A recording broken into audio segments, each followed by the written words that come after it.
Before this video starts, please do hit that subscribe button for my main channel because this data shows that many people who watch my videos are not subscribed.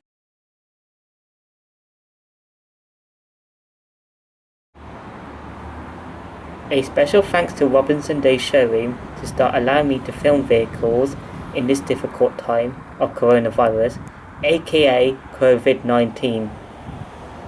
Hello there, this is a full in-depth tour review of this 2012 Peugeot 308 1.6 VTi in the Access trim showing exterior, engine and interior.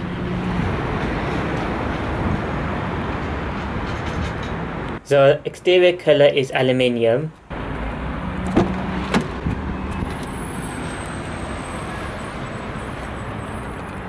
The interior has grey fabric seats.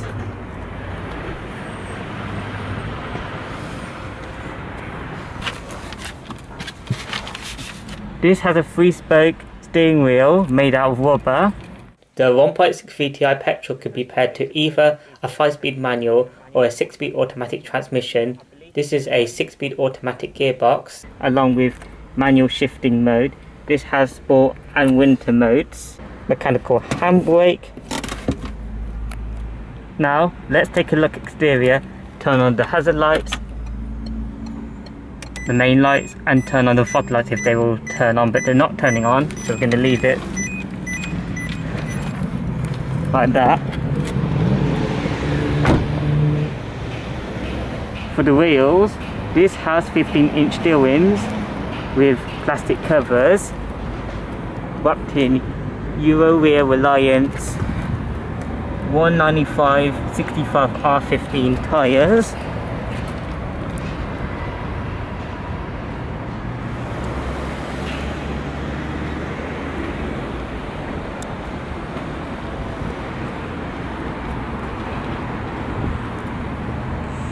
For headlights, this has halogen reflector headlights. Down below there are no front fog lights on the Access trim.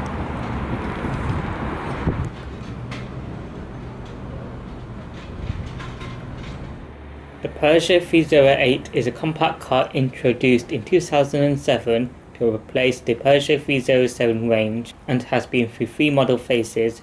The 3rd generation model has been unveiled and due to go on sale later this year.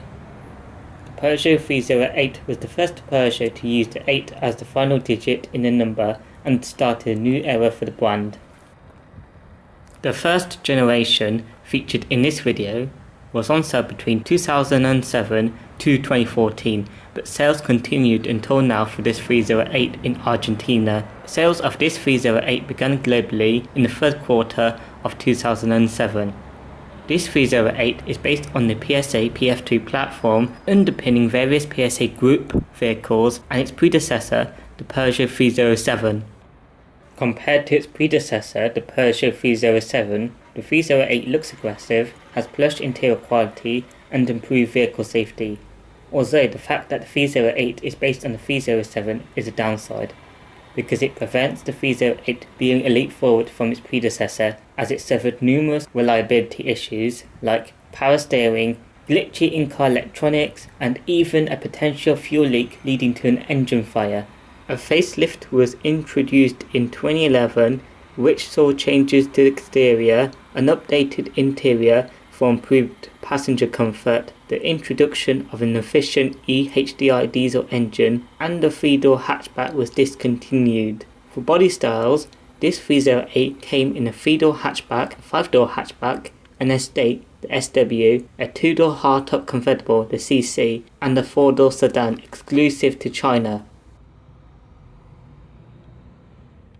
In the UK, the pre-facelift 1st generation 308 hatchback trim levels were Urban, S, Sport, SE and GT. When facelifted, the trim levels were renamed to Access, SR, Active and Allure. Also, a high-performance GT version was available for the hatchback and convertible. There were a few special edition trims, including one to celebrate Peugeot's 200th anniversary. For the design, I think this 308 looks elegant and aggressive at the same time. The blacked out front grille and rear boot chrome strip makes it stand out.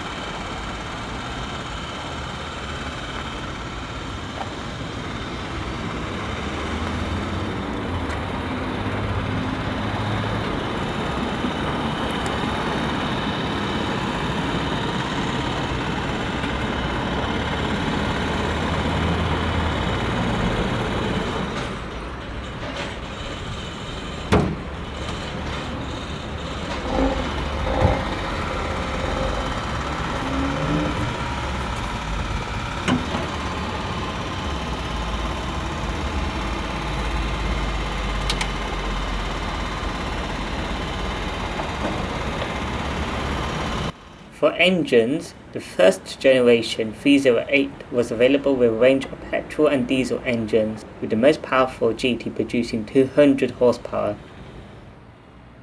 Under the bonnet is a 1.6 litre VTi inline-4 16-valve dual overhead cam naturally aspirated petrol engine. This engine produces 120 horsepower at 6,000 rpm and 160 Nm of torque at 4250 rpm. For performance figures, a 0 to 100 km per hour or 0 to 62 miles per hour time in 10.8 seconds and a top speed of 195 km per hour or 121 miles per hour. This 308 has a combined fuel consumption of 6.7 litres per 100 km or 42.2 miles per gallon and CO2 emissions of 159 grams per kilometre. This has a 60 litre fuel tank, and the Peugeot 308 is a front-wheel drive car.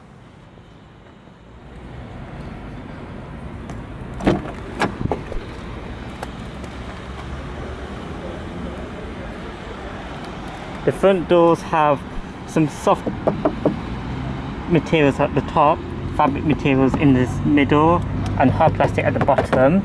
4 electric window controls along with the window and child lock. Mirror controls, there's no power folding feature on this one. A huge size door pocket.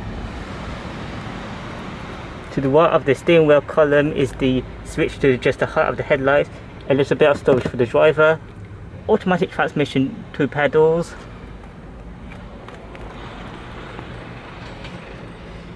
The driver's seat has manual adjustment, recline, seat height, a little bit of storage that looks useless, and the seat position, sliding I mean.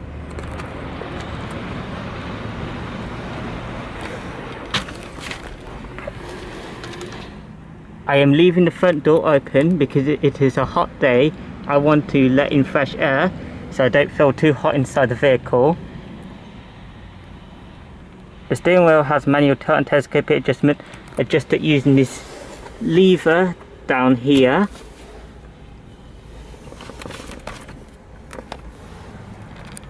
On the steering wheel, there are no controls on the steering wheel, but the audio controls are located on this bottom right stalk. The top right stalk is the wiper control. The left stalk is the fog light indicator controls. This has traditional analog dials.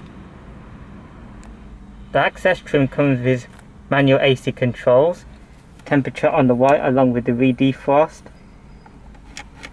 fan speed along with the AC button, different zones along with the recirculation. This also has a front defogger.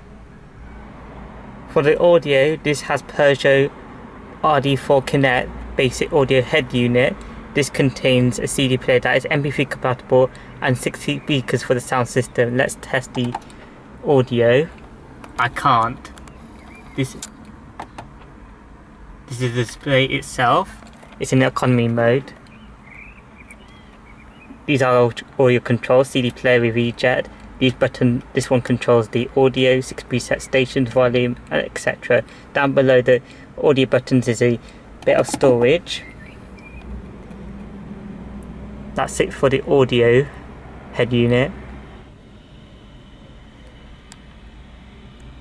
Has a light switch there, along with a central locking button, the button to turn off deactivate the electronic stability program. Down below the aircon controls is an ashtray, 12-volt power outlet, 2 cup holders next to the handbrake, a bit of storage behind the handbrake. There's no front center armrest on this one. Manual dimming rear view mirror, front reading lights, driver side sun visor with a vanity mirror without a light. There's a card holder on this one. To summarise this Peugeot 308's interior, it may not look attractive compared to other cars' interior, and the controls can be complicated to use, especially the steering wheel audio switch and the audio controls in the centre. These seats feel comfortable enough, and there are soft touch materials on the dashboard, which is fantastic. Now let's check out rear seat space.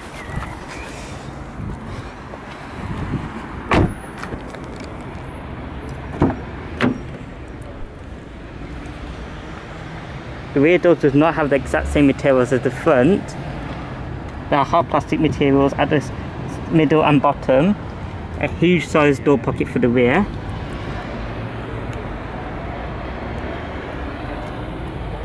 Isofix child seat anchor points in the rear seats. The rear seats do fold down. First of all, you need to zip up this space, and then you fold this down there. I'm not going to do that. Now let's check out rear seat space. I'm going to leave this rear door open. For rear seat space, I'm a short person. I've got plenty of leg room and a good amount of headroom.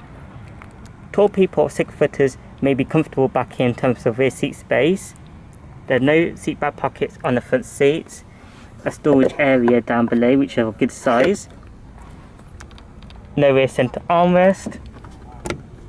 Rear interior light, rear grip handles with hooks for each side.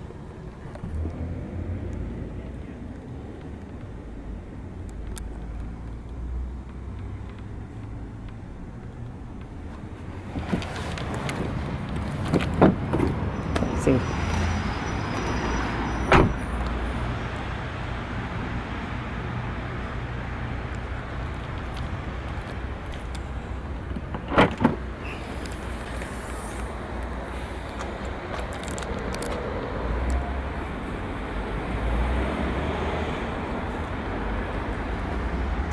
Boot is of a good size. I don't know the dimensions of it. I'll put it in the caption below. Down below the boot floor is a spare tyre along with toolkit and jack. A bit of storage on the left. I like to illuminate the area. 2 hooks on either side of the boot. A storage area on the right side. If you want more space, you can fold down the rear seats.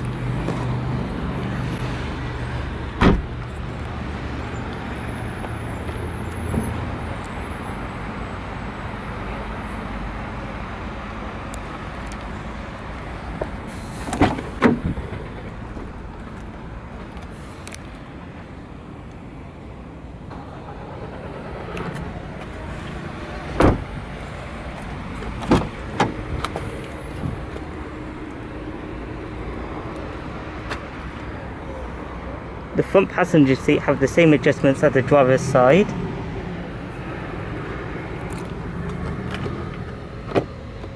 This has a small size glove box on right hand drive Peugeot cars. It's because of this fuse box inside the glove box.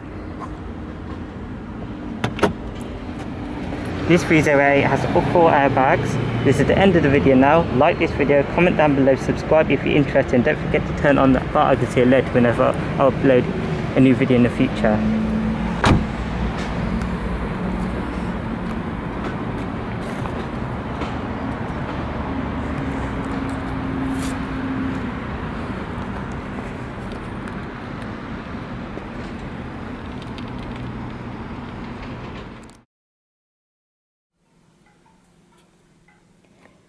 This was a gift from Peugeot.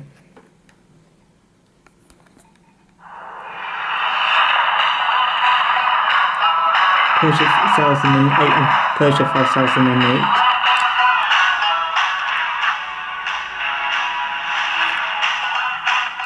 Along with microwave popcorn, This is the popcorn itself to enjoy while watching the two prize film.